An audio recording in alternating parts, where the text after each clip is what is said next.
enchanté d'être parmi vous aujourd'hui. Je remercie donc l'organisation pour l'invitation également. Puis je connais un petit peu la région, je la découvre, et puis c'est avec plaisir que je suis un petit peu les évolutions, puis que je vois les réflexions qui se construisent autour des nouveaux enjeux en fait pour le territoire. Voilà. Enfin, le titre, j'ai laissé un titre assez ouvert parce qu'en fait, j'arrivais pas à trouver. C'était presque un petit peu une question, mais donc on a tourisme et territoire, acteurs, communauté, hôtes et choix de développement. C'est un petit peu la réflexion en fait que je vais vous proposer aujourd'hui, sachant que pour cette réflexion, en fait, moi, je ne suis pas un expert du Canada ni du Québec, donc en fait, je ne vais pas en parler, mais je vais parler d'autres horizons, en mettant l'accent plutôt sur des problématiques qui sont caribéennes, mais puisqu'en fait, on est concentré autour des ressources, quelle que soit la région, l'aire géographique, finalement, on change nos ressources, mais on a un petit peu les mêmes enjeux en fait, qui vont se présenter. Je travaille donc aussi comme universitaire, donc avec les questions centrales un petit peu sur le tourisme, le développement, les nouvelles formes de mobilité, les styles de vie qu'on a un petit peu dans ces espaces-là. Parallèlement aussi, je mène une activité en fait d'expert, donc ce qui m'a permis d'accompagner en fait certains projets au niveau de communes, de la Martinique, au niveau de territoires, donc Saint-Barthélemy, j'en parlerai tout à l'heure aussi, donc des projets, ou de la Dominique, c'est-à-dire des projets qu'on suit un petit peu comme ici sur des cycles en fait de 8 ans à peu près, entre le début puis l'expérimentation pour avoir quelques résultats. Donc dans le cadre de cet exposé, je ne rentrerai pas trop dans les détails, je vais survoler en fait différentes questions, différentes thématiques qui soulèveront certainement des questions. Donc le point de départ, en fait, on a donc je vais avoir plutôt une série de points, en fait, il n'y a pas de vrai plan, en fait, il y a 6 points à peu près successifs, avec le point de départ, finalement, c'est, sur notre territoire, c'est de s'interroger sur les ressources, quelles sont les ressources, et puis quels sont les acteurs qu'on a autour de ces ressources. Et à partir de là, on a une problématique, en fait, complexe, qui change d'un territoire à l'autre, qui se met en place avec des acteurs donc différents. Alors la ressource, c'est un terme assez vaste en fait. La mer, c'est une ressource touristique, mais en fait au sens strict, on va dire c'est de la matière, et puis tout dépend ce que l'on veut faire avec. Ça peut être une ressource touristique, c'est une ressource halieutique aussi, c'est un espace aussi de vie, donc chacun va percevoir un petit peu la ressource à sa façon, en fonction des finalités qu'il veut mettre en fait dans cette ressource. Puis on a la ressource qui va être particulièrement convoitée, c'est le petit îlot, et donc l'espace, donc là c'est des petites îles au large de la Martinique par exemple. Donc en fait la ressource elle va monter en intensité, elle est rare, elle est davantage convoitée. Et puis on a tous les usages qui vont se concentrer dessus entre les personnes qui vont être propriétaires de la ressource et puis celles qui légitimement vont réclamer leur droit à l'utilisation ou à l'accès à cette ressource-là. Donc on a des convoitises et puis on a des conflits d'acteurs aussi qui se précisent autour de ces ressources. Donc j'ai pris une île, c'est la mer, c'est des récifs avec des lagons, mais en fait la problématique se retrouve partout à travers le monde. Donc on a là c'est une petite carte sur la Martinique, vous connaissez peut-être l'île de la Martinique, mais en fait on a la liste avec tous les petits îlets qui finalement sont tout autour de l'île et en fait qui sont de plus en plus convoités. Donc on a donc partout des enjeux, des tensions autour de ces ressources. Donc plus elle est rare, plus elle prend de la valeur et plus elle va cristalliser les désirs des uns et des autres et les stratégies un petit peu de développement. La ressource, donc, elle va avoir donc des usages en fait multiples qui vont aussi se surimposer. Et à partir de là, on va avoir aussi des conflits entre ces usages qui ne sont pas toujours compatibles. Donc, en fait, on est obligé de réfléchir sur les choix politiques, finalement, qu'est-ce que l'on va faire. Et puis, on a besoin d'avoir des espaces de concertation pour lister un petit peu ces ressources et voir finalement lesquelles seront prioritaires par rapport à quoi. Donc c'est toute la problématique un petit peu sur la réflexion au développement durable où on a des préoccupations d'ordre économique. Souvent c'est celles qui vont passer en premier, mais en même temps c'est un espace de vie avec des dimensions sociétales, sociales, culturelles, et puis on a la perspective temporelle aussi avec la vie de la ressource en elle-même et quelle durabilité pour la ressource. Donc on se retrouve toujours avec cette construction-là. Donc dans les usages, là c'est juste sur ce petit modèle en fait très simple, on a les différentes couleurs qui montrent que chacun, en fait, entre pêcheurs, touristes, sportifs ou simples résidents, tout le monde conçoit l'espace à sa façon, et puis il y a des zones de rencontre, des points de divergence. Et à ce moment-là, en fait, on a un espace qui peut devenir conflictuel ou nécessite des rencontres, de décortiquer un petit peu la situation pour comprendre quels sont ces différents usages et comment on va les hiérarchiser, sur quoi on va s'entendre. Donc il y a la notion vraiment de rencontre, d'analyse, d'échange, et puis d'entendre sur un compromis en fait, qui va être indispensable. Par contre, toute rencontre, tout compromis se fait toujours dans des conditions conflictuelles, parce qu'en fait, si on est tous d'accord, c'est qu'on a tous la même activité qui nous préoccupe, soit on est tous des sportifs souhaitant faire du surf ou de la plongée, ou alors on est tous des pêcheurs. Donc dans ce cas-là, en fait, il n'y a pas de conflit. Donc on a les rencontres, en fait, elles sont toujours houleuses, conflictuelles, mais en fait, elles sont nécessaires pour comprendre les positions des uns et des autres, pour pouvoir échanger un petit peu sur ces points-là. Et après, dans la rencontre, on sait qu'on n'est pas tous égaux, on n'a pas tous le même poids. On peut représenter des associations citoyennes, des mouvements citoyens, où on représente un pouvoir économique, et puis on a le politique entre les deux, que chacun essaie aussi de s'approprier, de contrôler pour se faire entendre. Donc tout se passe en fait autour de... il faut provoquer des espaces de rencontre, de concertation, de discussion, pour s'entendre sur ces stratégies. Mais les ressources, elles sont toujours plus convoitées. Et chacun en fait part de la position où il a son usage, son intérêt par rapport à la ressource, et puis ça évolue dans le temps. Puis il y a de nouveaux acteurs qui arrivent, de nouvelles pressions sur ces ressources. Alors j'ai un petit schéma qui est compliqué, mais que je vais simplifier un petit peu, qui est d'une publication en fait universitaire. En fait, on retiendra juste au début, au centre, en fait, on a les ressources. Sur ces ressources, en fait, bon là ici, on a à la fois la fonction d'habitat, on a les loisirs, on a la pêche, on a le tourisme, on a la protection. Donc en fait, il faut autour de cette même ressource, il faut qu'on prenne en considération un petit peu tous ces espaces-là. Et on a aussi ce qu'on appelle les emboîtements d'échelle. Donc il y a la gestion de la ressource à l'échelle locale. Donc on peut s'entendre un petit peu sur comment classer nos priorités à ce niveau-là. Puis comment finalement cet espace local il s'insère dans une stratégie nationale. Et après, nous avons en fait, on déborde nos espaces, notre cadre national, et puis en fait, on a tout ce qui est extérieur.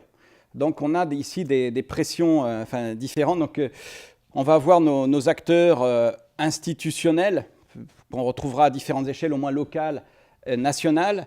Et puis, on a différents mouvements de défense de l'environnement au niveau local, au niveau national, mais au niveau international. Parfois, ils sont même en conflit, en fait. Ils n'ont pas les mêmes approches. On a également, le pouvoir politique, en fait, comment il va se définir, comment on fait pression donc, au niveau de ces différentes échelles. Et on va avoir, notez bien qu'en fait, on a aussi recours à nos scientifiques. On a nos scientifiques nationaux, locaux et internationaux. Et en fait aussi, sur un même objet qu'ils étudient, ils sont capables de donner des rapports avec des conclusions totalement différentes. Donc en fait, il n'y a pas une science juste et parfaite, en fait, mais il y a aussi souvent, en fait, les chercheurs fonctionnent aussi avec des appels à concours et puis des publications ou autres, et puis ils ont parfois leur propre position. On est dans des sciences sociales, sciences humaines aussi, on n'a pas un objet qu'on mesure, ce n'est pas des troncs d'arbres qu'on va mesurer et qu'on va quantifier, en fait. Donc on a un objet qui est mouvant, qui est humain, qui est dynamique. Donc les acteurs, en fait, vont souvent aussi s'appuyer sur leurs études scientifiques à différentes approches. Mais en fait, tout est conflictuel parce qu'il y a des enjeux importants et différents. Alors, je remets un petit peu en rouge, juste pour montrer. En fait, on a nos entreprises aussi touristiques, nos acteurs touristiques. Alors, je n'ai pas mis toutes les flèches, mais ces acteurs, ils peuvent être associés entre eux, donc à cette échelle locale, ou alors ils peuvent être aussi en conflit entre eux ou en concurrence entre eux. Donc on a une diversité là un petit peu, c'est finalement comment identifier les acteurs, les activités officiellement déclarées, voire des activités où le tourisme est juste une partie un petit peu annexe de l'activité. Les acteurs, ils sont de poids inégal aussi. Puis après, on a nos acteurs aussi au niveau national qui rentrent dans cet espace local. Il y a une ressource, elle est intéressante. En fait, ça veut dire qu'on va faire de l'argent avec. Donc, en fait, on vient chercher un petit peu sa part. Est-ce que la ressource locale, elle appartient qu'à la communauté locale ou est-ce que finalement, c'est une stratégie touristique nationale avec depuis un aéroport, depuis des groupes nationaux d'une capitale qui viennent? Donc, en fait, il y a des enjeux différents. Puis, le poids de ces acteurs, il va changer également aussi. Et ces acteurs, ils font aussi des associations les associations ne sont pas toujours visibles. On peut avoir un tout petit acteur ou un acteur local modeste, mais qui finalement travaille en très bonne entente avec un acteur national. Donc il y a des réseaux avec des associations d'acteurs qui se créent, des ententes ponctuelles, et puis on a aussi des acteurs qui vont être en désaccord également, en conflit. Et après, en fait, on a encore les entreprises, donc on va dire un petit peu internationales, transnationales, ou ayant un pied un petit peu dans le national, avec des poids différents. Et là commence en fait toute la complexité, parce qu'en fait, on a une sorte de cacophonie entre ces acteurs. On en connaît, mais on ne les connaît pas tous, on ne les a pas tous identifiés. Et puis en fait, ils convergent vers la ressource qui est convoitée, et chacun avec sa stratégie. Et puis son plan de développement de son entreprise, et puis donc les ententes qui lui sont nécessaires, et il va en fait se concentrer sur l'objet qui l'intéresse pour faire son développement économique autour de ces entreprises-là, enfin de ces ressources. Et dans cet ensemble, il y a aussi, donc je retrouve des pêcheurs, ça pourrait être des bûcherons, je retrouve aussi des résidents, je retrouve aussi des personnes qui peuvent être en villégiature, voire des nouveaux résidents, voire des retraités, voire des personnes qui ont choisi cet espace de vie. Et à partir de là, en fait, on a un espace qui devient assez conflictuel, et on perd la lecture de cet espace. Sachant qu'en communication, on va plutôt communiquer de façon simple. On va nous donner quelques images, on a l'impression que tout se fait simplement, mais en fait, plus on analyse, plus ça va être compliqué. Donc on a besoin en fait de prendre des moments où on se pose finalement pour décortiquer la situation, pour échanger, pour identifier un petit peu tout cela. Alors juste petite parenthèse, on a des grands groupes, une construction hôtelière, c'est facile à identifier, mais on est dans l'ère je ne sais pas si vous l'utilisez, de l'ubérisation. Tout passe un peu sur le modèle Airbnb. Donc finalement, l'acteur, ça peut être n'importe qui très vite. L'acteur, il peut être déclaré, recensé officiellement, mais en fait, je m'en vais en vacances, je peux louer ma maison, je me débrouille tout seul, il n'y a pas besoin d'être un professionnel du tourisme. Donc en fait, toute cette économie, elle est en train de se recomposer très vite aussi. Donc notre problème, finalement, c'est une difficulté de lecture de la situation. Et plus on avance, plus il y a d'acteurs, plus il y a de complexité et conflictualité. Donc notre premier travail, c'est de commencer par poser, de décortiquer, de comprendre qu'est-ce qui se passe, quels sont les enjeux, et puis d'identifier nos différents acteurs, de prendre le poids aussi des différents acteurs. Et puis il faut voir si finalement ces différents acteurs, ils sont compatibles avec notre projet ou non. Donc voilà le point un petit peu, donc, en simplifiant, donc c'est un petit peu le travail que vous avez aussi à faire et qui ne doit pas être facile et pour lequel je suis totalement non compétent. Mais en fait, c'est un petit peu, quel que soit le territoire, en fait, un petit peu la grille de lecture autour de laquelle on travaille. Alors on a un point de repère, en fait, donc il y a complexité des relations, multiplication des acteurs, confusion, conflictualité, alliance. Par contre, il y a une question simple qu'on peut se poser pour chaque acteur, c'est de se dire finalement, est-ce que le tourisme, c'est une fin en soi pour lui? Donc pour qui? Est-ce qu'il vient juste faire du tourisme, pour se développer, donc en fait pour faire son argent, pour faire du développement économique? Ou est-ce que le tourisme, c'est plutôt un moyen pour lui, juste une étape qui va vers une autre finalité? C'est son espace de vie, il a besoin du tourisme pour avoir quelques revenus complémentaires. Ou il fait du tourisme, mais c'est juste le temps d'avoir un peu de capital pour faire autre chose. J'accueille des touristes, mais je n'ai pas l'intention de faire ça pendant 20 ans. C'est juste une période. Donc en fait, il y a une distinction qui s'opère finalement entre les différents acteurs, avec on va dire, ceux qui vont être centrés uniquement sur la valorisation touristique pour du développement économique, et les autres où le tourisme sera un moyen qui peut s'insérer dans une complémentarité d'activités.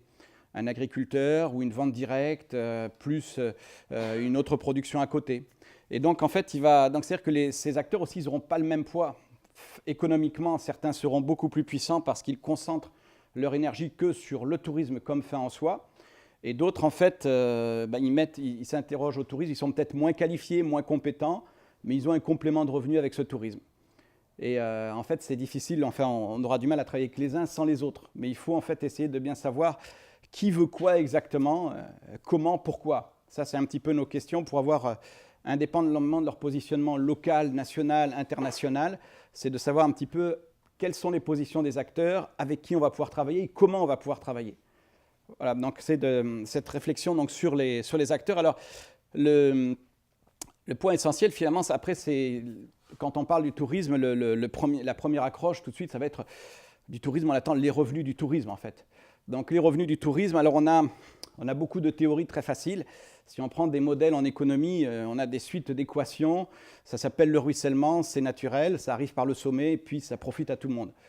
Bon, en fait, on sait quand même que dans les faits, c'est plus compliqué. Le ruissellement, il va falloir le provoquer. On va plutôt faire une percolation progressive, mais il va falloir aller le chercher, en fait.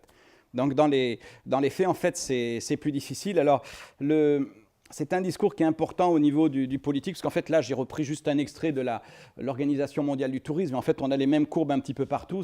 C'est des courbes exponentielles. Donc, ça veut dire toujours plus de tourisme, toujours plus d'argent. Donc, c'est un petit peu la discussion qu'on va avoir.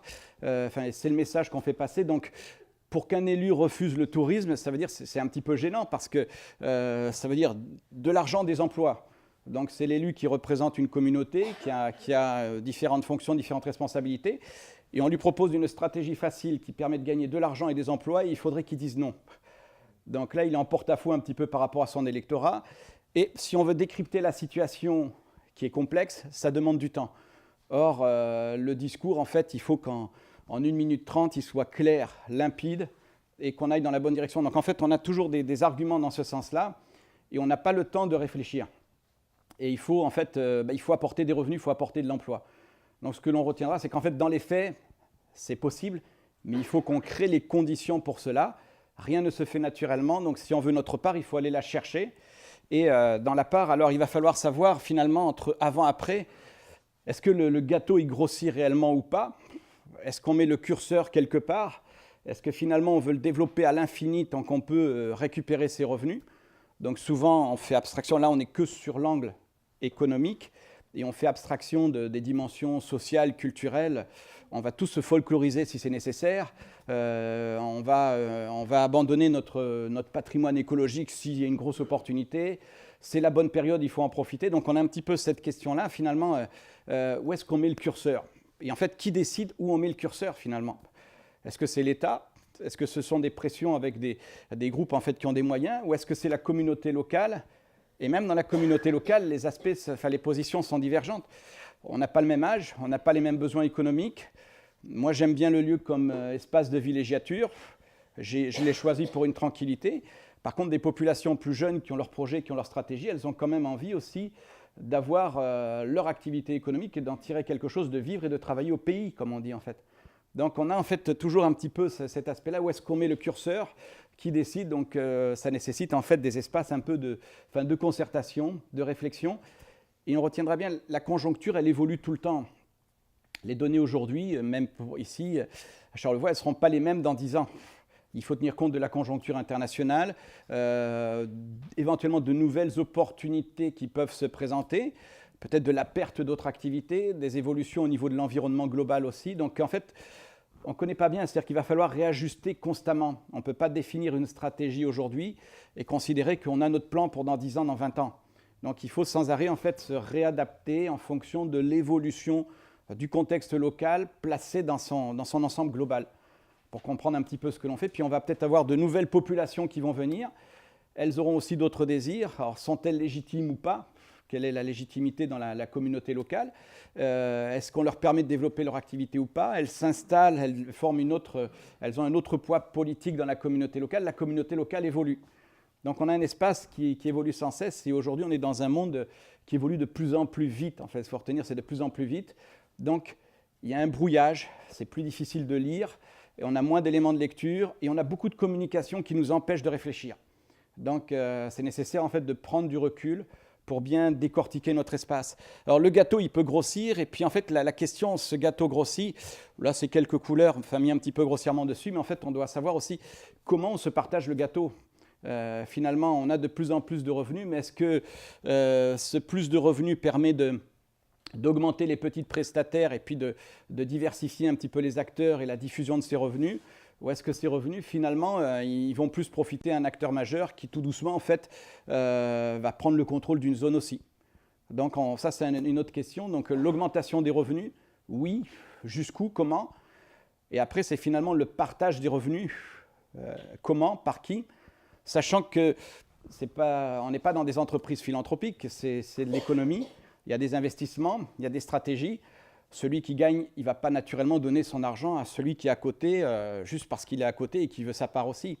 Donc en fait, il faut des stratégies là-dessus pour s'inscrire un petit peu dans cette dynamique. Donc jusqu'où l'on va et comment on partage un petit peu ses revenus, sachant que rien ne sera gratuit. Donc ça, c'est un petit peu les lois de l'économie du moment. Il n'y a pas d'altruisme. Donc on est dans ces dimensions-là. Alors je vais prendre avec quelques images. C'est donc là un hôtel Cancun par exemple, par excellence. Les retombées. Alors on a notre petit modèle qu'on vend également aux Mexicains. L'argent arrive et puis naturellement depuis mon hôtel, ça va aller vers d'autres hôtels, voire des structures locales, diffusion vers l'artisanat localement. Bon, dans les faits, c'est beaucoup plus simple. En fait, c'est que sur ce modèle-là, on sait que 70 à 75% de l'argent reste dans le lieu et puis appartient en fait au tour opérateur. Et pour les populations locales, elles sont mexicaines ici, mais elles pourraient être dominicaines ou jamaïcaines. Pour Cuba, c'est un petit peu différent parce que l'État intervient, donc la part est plus élevée, mais globalement, l'opérateur majeur, il développe, il construit, il a ce qu'on appelle une sorte d'usine à touristes en fait. Donc ce qu'il va apporter, c'est une réponse à l'urgence sociale. Lui, il crée des emplois pour des jeunes. Donc l'État, en fait, il trouve déjà un moyen, c'est-à-dire ça permet d'avoir des jeunes sur 3, 4, 5 ans qui ont une activité, qui socialement vont avoir quelque chose, mais ne seront pas à la rue. Donc il y a une sorte de compromis entre l'État qui accepte ces structures pour lesquelles il y a très peu de retombées, où il va y avoir une appropriation spatiale importante, mais en échange, il y a de l'activité qui permet de répondre à cette urgence sociale.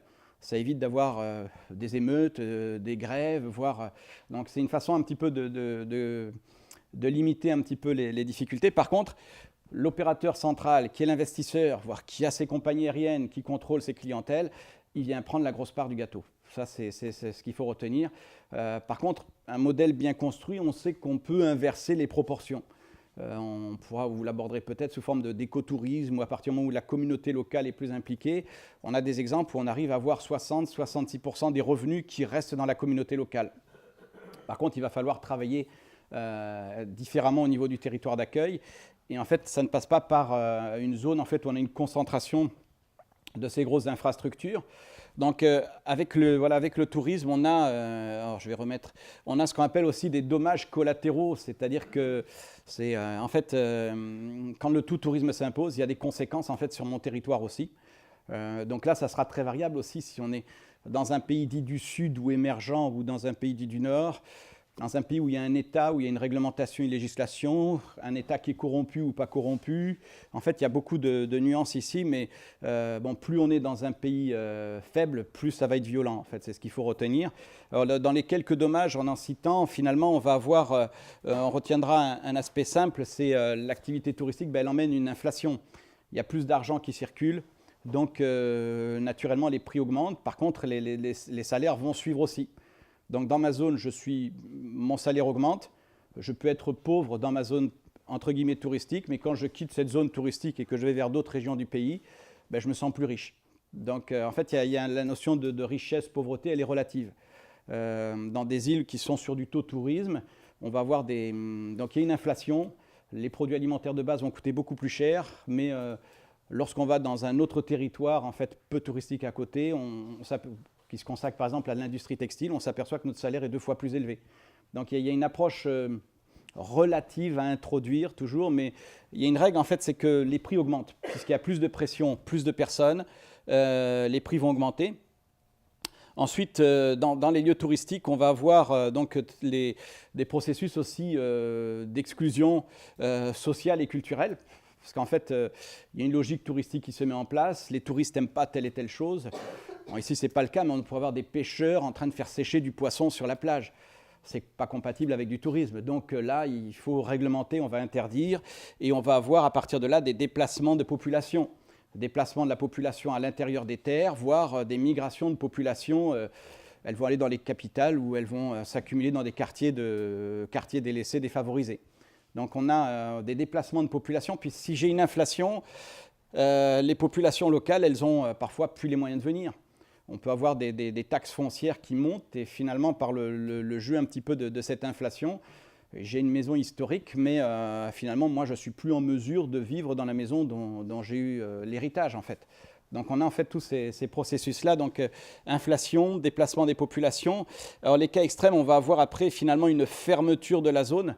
On va tout doucement, une fois que la dynamique, on peut l'imaginer jusqu'au pire, c'est fermeture de la zone, exclusion en fait, finalement, la privatisation du bien qui est le plus convoité. Les petites îles que je vous ai montrées tout à l'heure, même si on est à la Martinique, elles sont privées en fait. Donc c'est en fait progressivement, historiquement, avec le temps, avec les lieux, avec les habitudes, ça devient notre île en fait. Donc on a une privatisation de ces ressources. Et on a alors aussi le terme en fait de fuite des revenus. Tout à l'heure, j'annonçais là sur les 70% d'argent qui restait ou qui ne rentrait pas dans le territoire. C'est quelle est la part des consommations locales que l'on a ici finalement. Si je suis au Mexique ou je suis à la République dominicaine, la plupart des entreprises, elles vont s'approvisionner en Floride. Elles auront du jus d'orange qui viendra du Brésil, et puis elles auront du poulet qui viendra des États-Unis ou qui viendra des Pays-Bas, mais qui aura été élevé au Brésil.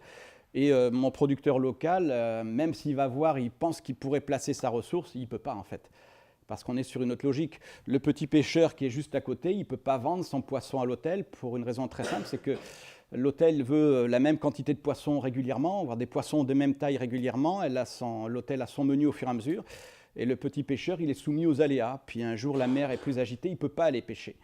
Donc il n'a pas de poisson ce jour-là, mais au menu de l'hôtel, il nous faut le poisson. Donc il n'y a pas de secret. Dans les grands hôtels, même dans toutes ces régions-là, le poisson, il est quasiment tout le temps surgelé. En fait, ça permet de gérer ses stocks. Et en même temps, mon petit pêcheur, il a son carburant à payer, il va voir l'hôtel, il ne veut pas être payé tous les 3 mois. Il a besoin d'avoir ses revenus en fait, plus régulièrement. Donc le petit acteur seul, il est totalement démuni. Donc ça nécessite en fait une organisation au niveau des différents acteurs, surtout des petits acteurs. Et il faut bien savoir que les préoccupations des petits acteurs au quotidien, elles sont totalement divergentes avec finalement la logique des grands groupes, des grands ressorts qui aussi doivent être impeccables, ils doivent assurer les différentes prestations qu'ils ont vendues. Donc en fait, en théorie, ça paraît facile, mais dans la pratique, on a une économie à 2 vitesses, voire à 3 vitesses qui s'installe. Et puis en fait, le tourisme, il est tourné sur des logiques de la globalisation. Et puis on a quelques acteurs locaux qui rentrent dans cette logique touristique. Puis on a les acteurs locaux qui subissent le tourisme, qui n'en bénéficient pas et qui se retrouvent marginalisés progressivement. Enfin, dans les économies à travers le monde, on va dire, c'est souvent, on parle de dollarisation de l'économie. Puis il y a le simple conducteur de tuk-tuk ou de taxi qui, lui, a quelques dollars. Donc il va pouvoir rentrer dans cette économie-là. Puis on a l'acteur qui n'a jamais accès au dollar et qui n'a que sa monnaie locale qui est complètement dévalorisée. Et à ce moment-là, en fait, il est de plus en plus pauvre dans le système. Donc c'est le processus qu'on a, par exemple, dans une île comme Cuba, où on fait très vite la différence entre ceux qui ont même un guest house, ceux qui travaillent en relation avec le tourisme, donc qui ont des dollars dans les poches, et les autres populations qui n'en ont plus. Donc on a toute une segmentation, enfin même une ségrégation qui s'installe un petit peu dans ces sociétés. Plus le pays est défavorisé, plus c'est violent. Donc je prends les cas extrêmes un petit peu sur... là en fait on est sur les îles on a ça du côté du Panama, les rivages en fait de la Caraïbe, on a ça du côté du Honduras, avec quelques populations autochtones qui restent sur un rivage. Elles ont leur petit lagon avec plus ou moins des moustiques derrière, elles sont sur une côte. Elles ont vécu pendant des siècles complètement isolées. Elles sont dans un pays où elles ne parlent même pas la langue espagnole. C'est des minorités. Elles sont un peu discriminées parce c'est des Indiens, c'est des autochtones, donc elles sont discriminées. Mais finalement, la ressource est intéressante. Donc, là, dans le cas particulier, en fait, on a un complexe touristique qui finalement trouve que son espace, il est magnifique. En fait, elle a le lagon, elle a la plage devant, l'espace derrière qui va pouvoir être aménagé. Et en fait, on a convoitise rapide de cet espace-là, et les populations ici, politiquement, elles n'existent pas du tout. Donc elles peuvent être déplacées violemment, on met de nouvelles réglementations, on utilise des scientifiques qui vont dire qu'effectivement, les autochtones gèrent mal les ressources en poissons ici, donc il faut introduire des réglementations, puis les réglementations font que mes autochtones, ils ne peuvent plus pratiquer leurs activités traditionnelles de pêche et de chasse, donc ils font du braconnage chez eux. Donc en fait, on a un cycle infernal qui s'installe où finalement, sur mon propre territoire, que j'ai eu pendant des siècles, finalement, je deviens un braconnier, je suis obligé de partir ou je suis poursuivi par la loi. Donc en fait, tout simplement parce que la ressource, elle est convoitée. Puis aujourd'hui, à travers le monde, on a des bureaux d'études assez puissants en tourisme du côté de Dallas, par exemple. On sait qu'on a des images satellites, tous les espaces sont classés. Là où les ressources sont intéressantes, on ne fait pas de découverte par hasard, mais tout est bien rationnellement étudié. On fait des études prospectives, voire même les territoires intéressants, on va les proposer aussi à des investisseurs potentiels pour développer cet espace-là. Jusque dans les années 80-90, on avait un petit peu sur le mythe, un petit peu du film La plage sur la Thaïlande. Enfin, on allait découvrir des îles qui étaient oubliées quelque part. Aujourd'hui, on est dans un monde vraiment globalisé où tout est abordé rationnellement et puis on a tout identifié, les ressources. Et donc, il y a des stratégies qui se mettent derrière en fonction des moyens que l'on a. Donc, il y a de plus en plus de pression sur cet espace-là. Enfin, on a changé d'époque en fait en l'espace de 2-3 décennies, on a complètement eu un changement. Et même en tant que chercheur, on découvre toujours avec du retard quelles étaient les stratégies qui étaient mises en place, en fait. Mais on a des moyens, on a une rationalisation de ce monde et on développe, en fait. On fait du développement économique. Par contre, les contextes locaux sont très différents. Là, je peux être sur des populations Garifuna, ou enfin, des fois, Garifuna, c'est des nègres marrons qui s'étaient échappés du temps des colonisations, qui s'étaient installés avec des Indiens, mais qui n'ont jamais existé, voire ils n'ont pas de papier. Ils sont chez eux, là, historiquement, mais ils n'ont pas de papier, ils n'existent pas. Donc, si on veut faire un aménagement touristique ici, en fait, ça va être assez violent. Et on retrouve toujours nos jeux entre les associations d'acteurs et les relations avec les différents pouvoirs politiques qui seront plus ou moins favorables ou défavorables. Il y a un cas d'étude intéressant au Nicaragua, un archipel qui s'appelle les îles de la Baie, qui se sont développés en l'espace d'une vingtaine d'années, mais de façon fulgurante, en fait. Alors, la fin de l'histoire, c'est qu'on crée une zone naturelle, une zone maritime protégée, une ONG qui gère la zone naturelle, et l'ONG, elle est financée par les groupes hôteliers. Donc, via des associations qui passent par des territoires extérieurs. Donc, on a des ONG internationales qui interviennent, mais qui ont besoin d'être financées aussi, parce qu'en fait, il faut se donner en fait, le contrôle de la ressource. Donc là, ça change énormément. Si on a un État qui est très impliqué et finalement qui protège un petit peu sa population, ou alors si on a un État déliquescent ou en faillite et qui finalement va voir au coup par coup en fonction des opportunités économiques. Alors j'ai remis un petit peu ce petit rappel. En fait, l'époque est aux friches aussi actuellement. En fait, on met beaucoup de béton très vite, on se lance très vite dans des projets, et souvent sans avoir fait de réelles études sur qu'est-ce qu'il va y avoir dans 5 ans. Donc là, je vous mets quelques images de la Martinique aussi qui sont sympathiques, mais j'ai les mêmes en Polynésie française, j'ai les mêmes en Guadeloupe, j'ai les mêmes à Saint-Martin. Là, on a le rocher du diamant, donc c'est une avancée sur la côte, en fait, avec un des lieux qui étaient les plus recherchés. Bon, on a un club hôtelier, en fait, enfin, c'est pas un club, celui-là, c'est une vraie structure hôtelière avec donc qui s'est installé là. Puis finalement, l'espace peut tomber en faillite. Et à ce moment-là, notre bord de mer, il est occupé aussi, il est occupé par des friches. Donc voilà ce qui reste de la piscine. Puis on a avec une autre vue sur la piscine, les logements. Donc finalement, en fait, on va stériliser en quelque sorte notre sol très vite parce qu'on est parti sur des opportunités. Alors, en tant que gestionnaire, on va toujours trouver des petits défauts. Oui, il y a une mauvaise gestion à tel endroit, une mauvaise communication à tel endroit. Mais en fait, c'est qu'on va très vite avec des concurrences un petit peu partout. Et puis on a souvent le voisin qui va proposer un avantage de plus, quelque chose de plus. Donc on entre vite un petit peu dans un tourisme aussi qui peut être jetable en fait. Donc c'est important de savoir quel investissement, quel coût, quels sont les investisseurs dedans. Est-ce qu'il y a des investisseurs locaux qui sont dans le projet ou est-ce que ce sont que des financements extérieurs qui viennent pour prendre un petit peu leurs revenus puis qui partiront très vite? Alors, si vous connaissez la République dominicaine, lorsque vous allez dans un hôtel, vous pouvez toujours tester en frappant sur la cloison. Bon, ici, je vois en frappant sur la cloison, c'est du solide, c'est du durable. Mais en fait, sur les nouveaux hôtels qu'on a pas chers, qui sont dans tout ce tourisme international, frappez sur la cloison, mais pas trop fort, vous allez vous apercevoir que c'est très fragile. Donc, en fait, c'est de l'investissement qui est conçu pour avoir un maximum de bénéfices sur 10-12 ans. Et après, en fait, on renégocie constamment avec les avantages localement. Puis si ça ne nous plaît pas, on va reconstruire un petit peu plus loin. Donc, si je suis au Mexique, du côté de Cancun, on a beaucoup de friches touristiques aussi. Certains hôtels sont démolis, reconstruits, mais ça coûte plus cher de démolir et de reconstruire. Donc, le plus simple, c'est de reprendre un autre espace. Donc, le long du Mexique, on a ce qu'on appelle la Riviera Maya. Sur une quarantaine de kilomètres, on a une suite de construction d'hôtels. Et en fait, on abandonne les espaces jetables, puis on va construire de plus en plus loin avec de nouveaux modèles qui vont intégrer la dimension écologique. On va espacer un petit peu plus, on va mettre quelques arbres symboliquement, mais en fait, on va grignoter toujours plus en fait, cet espace. Donc on est dans une course un petit peu aujourd'hui en fait, au jetable, dont il faut prendre aussi, qu'il faut prendre en considération. Et l'une des clés, c'est de savoir qui investit. quelle part, quel attachement au territoire. Est-ce qu'on est véritablement dans du tourisme international qui se délocalise très vite, ou est-ce qu'il y a une assise locale? Et là, en fait, ça va changer aussi. S'il y a un attachement local, généralement, ça va être géré un petit peu différemment. Donc, c'est une des clés de lecture. Qui finance? Comment? Et est-ce qu'on n'est que dans du global, ou est-ce qu'on a en fait un ancrage local? Voilà. Alors, en fait, l'idée, c'est de prendre un petit peu la mesure pour prendre la mesure un petit peu pour rentrer dans la partie. Alors, on a quelques clés de lecture un petit peu. Enfin, nous, notre objectif, c'est de rentrer dans cette dynamique économique autour du tourisme, mais il va nous falloir quelques clés de lecture. Alors, l'un des points, donc en fait, ça va être finalement, quel est l'acteur dominant? Donc, avec qui il va falloir composer? Qui est-ce qui contrôle, en fait, sachant que celui qui contrôle les flux, c'est celui qui commande. C'est un petit peu comme dans une tuyauterie. On a de l'eau quelque part, puis il y a des tuyaux qui permettent d'arriver au bout.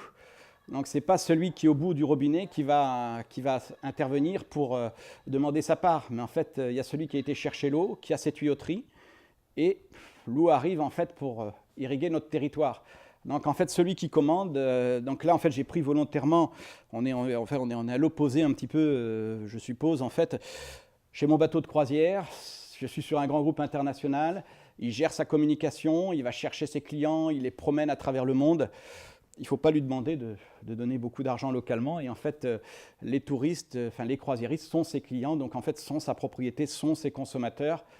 Tout croisiériste, à la sortie du bateau, il faut qu'il règle, en fait, il a déjà enregistré, mais il faut qu'il paye au moins 70% de plus. Sinon, j'ai été un mauvais professionnel, en fait. Donc, je paye un forfait, je suis sur le bateau, mais à la fin de mon séjour sur le bateau, je dois avoir 70% de plus à payer. En salon de coiffure, en cocktail, différentes choses. Sinon, c'est que mes professionnels sur le bateau, ils ont mal fait leur travail. Donc là, en fait, c'est la règle. C'est 100% plus 70%. Ce qui veut dire que quand mes croisiéristes ils vont descendre, ils ne vont pas descendre pour nourrir le territoire dans lequel ils vont. Déjà, on va leur dire de faire attention pour des raisons de sécurité, de ne pas emmener beaucoup d'argent avec eux. Donc, puis éventuellement, s'ils veulent faire des excursions, ils les achètent déjà dans le bateau. Ils les achètent plus cher, mais à peu près facilement 60%, 70% du prix de l'excursion reste à la compagnie, qui permet à des petits acteurs autour de travailler. Donc en fait, on est dans un rapport, en fait, celui qui contrôle les flux, qui contrôle le marché, il prend sa plus grosse part. C'est un petit peu la logique. Donc il va falloir, même si mes acteurs autour sont très bons, en fait, ils peuvent que gagner un petit peu la partie qui est mise un petit peu sur le marché. Voilà, si vous ne la connaissez peut-être pas, cette île, c'est aux Bahamas, en fait, ça s'appelle Castaway. C'est l'île de Mickey, de Disney, en fait. Donc, en fait, même maintenant, aujourd'hui, les bateaux de croisière, ce qu'ils font, c'est qu'ils achètent des îles où ils ont des concessions République Dominicaine, une concession même à Haïti. On ne sait pas qu'on va à Haïti, mais en fait, on a un bateau de croisière qui s'arrête à l'Abadie. On annonce, vous êtes à Hispaniola. Puis, en fait, c'est une grande plage, une presqu'île. C'est la journée où on va manger, on va se baigner. Et en fait, c'est une concession, donc il n'y a pas d'Haïtiens. Et dans ce cadre-là, même lorsque le bateau arrive dans son île privée, en fait, il y a fermeture du bateau pour nettoyage, en fait. Donc tout le monde descend obligatoirement, et tout ce qui sera à l'extérieur, en fait, va être payant, consommable. Mais en fait, ça appartient à la compagnie également. Donc en fait, on est dans ce système, c'est que en fait, chacun doit optimiser ses revenus aussi. Ils ont leurs revenus, ils font 100% de taux de remplissage et même plus, mais il faut que le chiffre d'affaires il monte au bout, et il faut que le prix d'appel sur le marché ne soit pas très élevé. Donc il faut qu'ils construisent leur stratégie pour augmenter les revenus. Donc ça, en fait, on n'invente rien, on ne découvre rien, mais le système, il fonctionne un petit peu comme ça. Alors au point que finalement, là, en fait, on est sur un bateau de croisière, Oasis of the Sea. En fait, maintenant, en fait, même les chambres avec les balcons donnent sur la place intérieure du bateau de croisière. Et en fait, finalement, c'est plus regarder la mer, mais finalement, on est sur un grand centre commercial où la vie, elle est concentrée sur nous-mêmes. Donc en fait, on a presque un détournement de l'objet tel qu'on l'imaginait. Mais en fait, c'est devenu un produit. C'est devenu un produit, on vend quelque chose, de l'animation, du tourisme hors sol. Et puis donc, la fête dans le lieu aussi, elle est toujours beaucoup plus excitante, beaucoup plus intéressante que ce qu'il y a à l'extérieur. On est dans une petite ville de la Caraïbe, certes, on va faire un feu d'artifice pour accueillir les croisiéristes, mais on n'aura jamais tous les moyens qui sont à l'intérieur de mon bateau de croisière. À l'intérieur de mon bateau de croisière, en fait, j'ai une fête permanente, j'ai toutes les lumières, j'ai tous les cocktails, l'espace, il est sécurisé, j'ai tout sur place. Donc l'extérieur va essayer d'attirer un petit peu, mais celui qui contrôle le marché, qui a ses flux, qui a ses clientèles, il est en pole position. Donc il va falloir en fait développer un petit peu les stratégies ici. Alors après, donc il y a qui commande un petit peu ce marché, puis il y a le contrôle du politique en fait, le contrôle du politique en général, donc c'est assez complexe. Donc toujours association, conflit, compromis. Donc là j'ai mis un petit épisode, alors celui-ci il est en Martinique. En fait c'est quand il y a des conflits autour d'un lieu. Bon, ici historiquement c'était un site de plongée qui était très apprécié.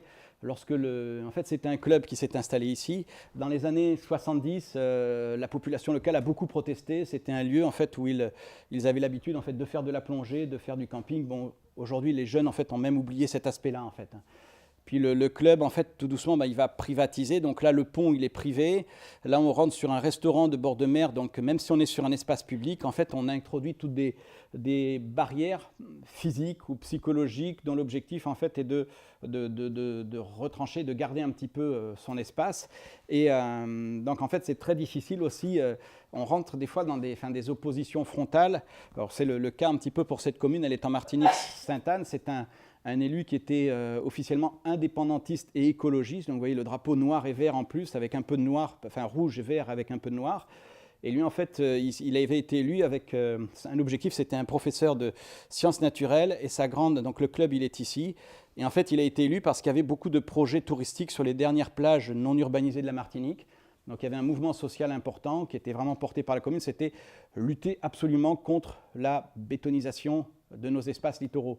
Donc il a résisté, il a eu beaucoup de projets hôteliers, écologiques, mais en fait donc, il y a eu une résistance importante dessus. Dans la fin de l'histoire, c'est qu'il finit par s'essouffler, se fatiguer, et l'argumentaire qu'on va développer contre lui, c'est certes, il défend l'écologie, mais de l'autre côté, il a perdu l'économie, il a perdu les emplois, et on a cette jeunesse au chômage, ou ces jeunes qui sont partis, qui ne peuvent pas revenir. Donc tout doucement, en fait, le fossé se creuse entre les populations qui vont être pour la préservation de cet environnement. Dans cet environnement, bon, il avait son slogan « Small is beautiful », donc il crée des petites unités, mais ça faisait 10, 15, 20 emplois, qui étaient par contre 10, 15, 20 familles localement, mais il y avait une très faible visibilité. Par contre, dans mon grand hôtel, qui lui va engager, en fait, qui va avoir 150 employés, qui ne logeront pas dans la commune, l'impact économique, en fait, est visible. Donc on arrive à des situations, c'est ce qu'il faut éviter, c'est finalement on a des approches qui sont tranchées, voire des fois des approches qui vont être sectaires, où on a plus de discussion possible. Donc on a un rapport de force direct entre l'un et l'autre. L'opérateur international, il est toujours discret, il n'intervient jamais sur la scène politique. Il a toujours un manager qui est gentil, qui joue le jeu localement. Mais en fait, il faut savoir qu'au sommet, on a un conseil d'administration, puis on a des directives qui sont données. Et en fait, l'aboutissement de l'histoire, souvent, c'est le gros opérateur, c'est lui qui va finalement soutenir financièrement la personne qui est la plus compatible avec ses enjeux. Bon, on a une île de Saint-Martin où il n'y a plus qu'une seule plage qui est non construite sur cette île. Lors des dernières élections, enfin ça fait déjà 2 fois, on a 2 candidats qui s'opposent et un qui est soutenu par des groupes du BTP et de l'hôtellerie et l'autre non en fait. Et puis la communauté locale qui doit trancher un petit peu entre les deux, c'est-à-dire protéger son bien commun ou alors en fait, ouvrir les vannes de l'économique pour avoir un peu plus de développement. Donc on a souvent cette tension entre les deux. Donc la difficulté, en fait, c'est, la clé, c'est de toujours garder en fait, la rencontre, la discussion, avoir une approche même si elle est conflictuelle, mais essayer de s'entendre sur quelque chose. Par contre, une fois qu'il y a une rupture du dialogue, là, le rapport de force est très dur, et ce rapport de force très dur, celui qui commande les flux, si on lui est hostile, il se referme toujours plus, et puis en fait, il garde son produit pour lui. Donc le fait de travailler ensemble, de se rencontrer, en fait, sera important ici. Alors, l'autre point aussi, alors il y a tous les jeux, mais enfin, je sais qu'il y a pas mal de personnes qui travaillent un peu sur ces questions-là ici. Puis, je connais la route des saveurs, par exemple, et puis certainement d'autres choses aussi. Donc, le travail en réseau des acteurs, en fait, est essentiel si on veut aboutir à avoir des résultats. Parce qu'en fait, comme j'évoquais tout à l'heure, mon petit pêcheur tout seul qui veut vendre son poisson dans une structure hôtelière, il est insignifiant. Par contre, s'il y a une coopérative de plusieurs pêcheurs qui se réunissent et qui gèrent un peu en commun leurs revenus et qui vont négocier avec l'hôtelier, ça commence à faire une masse critique qui commence à devenir plus intéressante. Donc, lorsqu'on a des acteurs qui arrivent en ordre dispersé, avoir des acteurs qui ne se connaissent pas entre eux, ben, en fait, ils sont de plus en plus faibles, fragilisés, puis ils ne représentent rien dans la négociation. Donc c'est important sur le territoire d'accueil d'avoir une organisation collective avec déjà une préparation, puis un petit peu des lieux comme vous avez ici, finalement, que je trouve assez intéressant, c'est-à-dire que les gens soient amenés à se connaître, à se retrouver dans le cadre de différentes réunions, donc d'échanger, puis c'est comme ça que des idées sont partagées, puis finalement qu'il y a des projets qui se construisent ensemble. Donc c'est vraiment de lutter contre l'individualisme et l'éparpillement. Mais une fois qu'on a chacun dans son domaine, même si on est plus ou moins concurrent, on est dans les locations de bateaux à moteur, mais on a les mêmes soucis, on a les mêmes commandes à passer. Donc au contraire, il vaut mieux passer des commandes ententes, s'harmoniser ensemble, voire harmoniser nos coûts de main-d'œuvre aussi, c'est ce qu'on fait. Et puis en fait, on a une concurrence là-dessus, mais on est sur des bases à peu près équitables. On a notre marché, nous aussi, on a nos spécialités, on se partage entre acteurs, on se connaît, puis on essaie de gagner le plus possible dans notre domaine. Donc la mise en réseau des acteurs, là je vous donne quelques... je fais un petit clin d'œil avec des paysages du côté du Japon, une région donc, qui est un parc naturel avec une dizaine de volcans, donc, qui est classé au patrimoine mondial de l'UNESCO, donc des paysages qui vont être très importants. Alors la communauté locale donc, va être très faible dans cet espace-là et c'est des personnes essentiellement âgées. Puis on a là aussi, c'est la même chose, on a d'autres groupes hôteliers puis qui construisent en fait directement ces grosses structures. Et la question, c'est de savoir en fait finalement comment récupérer un petit peu le résultat. Donc là, c'est voilà la carte avec une dizaine de volcans qui s'éparpillent sur quelques 120 km. Donc il y a la ressource, on va dire, il y a la manne touristique. Par contre, il y a des gros opérateurs qui s'installent. Et en fait, à côté de ces gros opérateurs qui s'installent, on a nos petits villages avec de l'agriculture. Là, on est dans une grande caldeira. En fait, c'est une des plus grandes calderas du monde. C'est un cratère de volcan dans lequel, en fait, il y a une agriculture intense, donc avec de très jolies couleurs. Et puis encore un volcan au centre en activité. Notre communauté locale, c'est essentiellement des personnes âgées, mais finalement, quelques jeunes, pas beaucoup de jeunes, parce que c'est plutôt ils sont partis à la ville. Donc, on va avoir le principe, en fait, de simple guest house qui se développe. Par contre, au Japon, en fait, c'est très rationalisé dans le fonctionnement. Vous arrivez dans une guest house, on vous fait asseoir à la table, il y a tout le tableau explicatif avec toutes les cartes qui sont mises, et votre hôte va vous garder 10 minutes assis à table. 10 minutes assis à table, donc comme j'indiquais, donc premièrement, le fonctionnement du lieu, les règles dans le lieu, vous savez, on garde les chaussures à l'extérieur, on ne les met pas dans le lieu, donc il y a tout le fonctionnement à l'intérieur en fait qui est strict, puis on fait son lit soi-même aussi, donc on nous explique comment le faire, comment le ranger en partant. Et puis après, on va nous raconter tous les intérêts touristiques du lieu, donc en nous remettant les cartes touristiques qu'il faut, les applications téléphoniques qu'il faut. Après, on nous explique les différentes prestations qui existent autour du lieu. Vous voulez manger, vous voulez des bains chauds, vous voulez louer des vélos. Donc en fait, la personne, en fait, elle loue que ses chambres, en fait, mais finalement, elle rentre dedans. Et puis en fait, après, elle sort son carnet et elle a tous les tickets directement des différentes prestations que l'on peut avoir. Donc, si on veut aller sur telle location de vélo ou autre, on peut tout payer chez elle. Et en fait, si on réserve ou qu'on décide d'aller manger à tel restaurant ou autre, la personne qui gère le guest house, en fait, elle téléphone directement à l'autre acteur local, en fait, qui va nous recevoir. Donc, en fait, ils ont recréé un petit peu leur all-inclusive, en quelque sorte.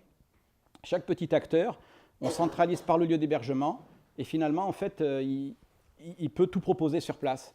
De telle sorte que là aussi, finalement, on venait de passage, on arrive en voiture et puis on se met à acheter beaucoup de choses qu'on ne va même pas consommer. En fait, on nous les a proposées, on a dit oui, ça c'est intéressant, ça c'est intéressant. Puis une fois qu'on est sur place, on s'aperçoit qu'il nous en reste. Alors bon, on donne différents avantages. Si vous n'avez pas tout pu consommer, vous pouvez revenir, on vous le fera à un autre prix ou ça sera toujours valable dans un an. Mais en fait, donc les petits acteurs, ils se mettent en réseau et de façon très modeste. Et ils travaillent en fait sur cette base communautaire. Ce qui fait que face aux gros hôtels, finalement, ils savent qu'ils ont d'autres flux un petit peu alternatifs à côté et qu'ils vont en tirer en fait le meilleur. Et donc la clientèle qui vient dans ce guest house, il ne va pas aller dans le gros restaurant qui est ouvert avec des tranches horaires beaucoup plus larges en fait liées à ces grands hôtels, mais il va avoir tel petit restaurant, il ne savait pas qu'il existait. On est à l'époque des GPS, donc on rentre le numéro de téléphone du restaurant et la voiture elle nous conduit toute seule au restaurant en fait. Donc on a changé, on a tous des outils qui permettent finalement de tirer beaucoup plus de revenus un petit peu sur cet aspect-là. Voilà, en fait, en fait il faut se construire ces outils aussi. Donc c'est un petit peu comprendre, savoir discuter. Donc là, je vais passer un petit peu rapidement, mais en fait, je travaille en fait sur des expériences de construction d'un observatoire du tourisme et du territoire. Donc à partir d'une île qui est Saint-Barthélemy, en fait, voilà celle-ci ici. Donc petite île, 9000 habitants, 23 km². 23 km², donc avec les différents enjeux qui vont se poser. Et dans cette île, on a des sites très recherchés. Ici, c'est un hôtel Eden Rock. Eden Rock, groupe Oetker. Donc, c'est-à-dire c'est des acteurs qui ont un poids financier considérable. À côté, on a un autre hôtel qui s'appelle Île-de-France, qui maintenant s'appelle Cheval Blanc Île-de-France, qui appartient au groupe LVMH.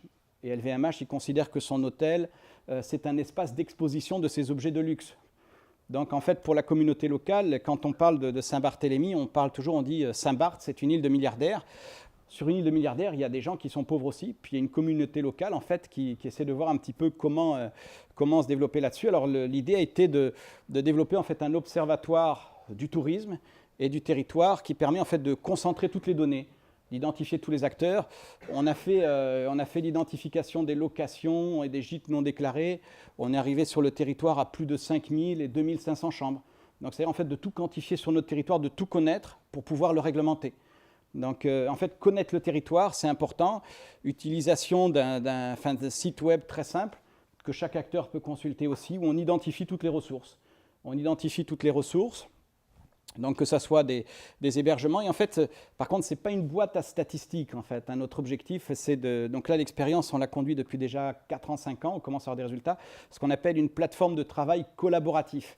Plateforme de travail collaboratif, donc où on va faire rentrer les informations et on pourra faire des analyses simples. Et on a aussi le monitoring. Je ne sais pas si vous utilisez le terme enfin, c'est un peu un franglais, mais c'est-à-dire qu'en fait, on a un suivi. On peut faire des photos à n'importe quel moment de l'activité touristique. Tant pour les politiques que pour les acteurs en fait, locaux. Et on a donc voilà, les simulations à la carte et on fait de la prospective. Donc, c'est-à-dire que là, c'est l'agent public qui en fait développe un petit peu ces missions de veille, de communication, de conseil. Donc on a tout notre suivi sur les arrivées mensuellement en fait sur plusieurs années. Donc on voit un petit peu si l'on augmente, si à un moment il va falloir limiter jusqu'où on va, est-ce qu'on perd notre positionnement. Donc les discussions, donc on a nos activités, nos clientèles, on les a identifiées, on connaît les origines, on peut comparer d'un semestre à l'autre, on voit quelle est la durée des séjours, donc comment évolue notre produit. Donc en fait les données statistiques permettent en fait de connaître un petit peu, comprendre les pulsions du territoire. Donc c'est un instrument donc d'aide à la décision. Alors on a 2 aspects importants, il faut attractivité du territoire, mais l'autre point, il faut la qualité de vie dans le territoire. C'est-à-dire si le territoire, on pense qu'il est que attractif touristique, mais qu'il n'y a pas une bonne qualité de vie, il va perdre. Il y a la qualité de vie pour les populations au quotidien et l'attractivité, ça va ensemble. Et il nous faut cet espace en fait de concertation, donc avec donc tous des suivis en fait, suivis statistiques. Mais en fait, l'objectif de ces suivis, c'est d'avoir en fait des tables de concertation où on a des populations, à la fois, en fait, on va réussir à amener autour de la table les représentants des grands hôtels, des populations citoyennes qui, parfois, ont plus comme préoccupation le patrimoine, l'histoire de l'île, puis des professionnels du tourisme donc, qui rentrent, en fait, un petit peu dans ces espaces. Et après, donc, des réunions. Alors, c'est l'île, en fait, on est à 9000 habitants, mais ces réunions, on arrive à avoir 120 personnes qui sont actives. Et on fait venir également des professionnels du tourisme totalement extérieurs à l'île, qui sont experts dans leurs domaines internationaux et en fait qu'on fait venir pour confronter un petit peu à ces populations-là.